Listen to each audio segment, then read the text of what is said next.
در اوکراین 175 اسیر رها شده از بند روسیه را پیشواز گرفتند. اوکراین هم 175 اسیر روس را رها کرد. مسکو اعلان کرد که این توافق در صحبت ترامپ با پوتین به دست آمده است. در این صحبت قطعی حمله به بخش‌های انرژی اعلان شد، ولی چند ساعت پس روسیه و اوکراین همدیگر را بر رعایت نکردن این وعده ایبدار کردند. مسکو گفت که اوکراین به یک انبار نفت در جنوب روسیه ضربه زده است. اوکراین روسیه را به حمله به بیمارستان و خانه ساکنان و خراب کردن راه‌های آهن ایبدار کرد.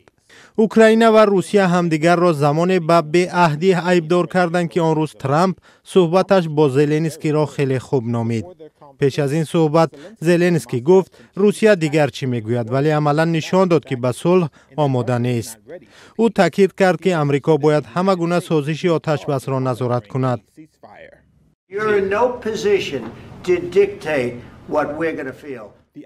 ترامپ و زلنسکی در حال با هم صحبت کردند که آخر ماه فوریه در کخ سفید با هم جنجال لفظی داشتند. سخنگوی کخ سفید گفت که زلنسکی از ترامپ برای دفاع اضافی از آسمان اوکراین تجهیزات خواسته است و ترامپ هم وعده کمک کرده است.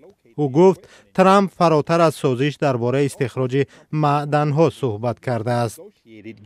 ما فراتر از استخراج معدن و درباره آتشبس دائمی گپ زدیم. ما حالا به آتشبس نسبی دست یافتیم، اما پرزیدنت یک هیئت باهوش و با تجربه را به عربستان سعودی میفرستد که برای صلح و پایان دادن به جنگ تلاش میکند.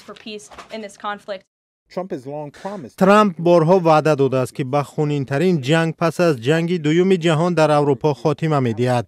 کشورهای اروپایی نگرانند که احتمال ترامپ به نفع روسیه تصمیم بگیرد و آینده اروپا را در خطر گذارد.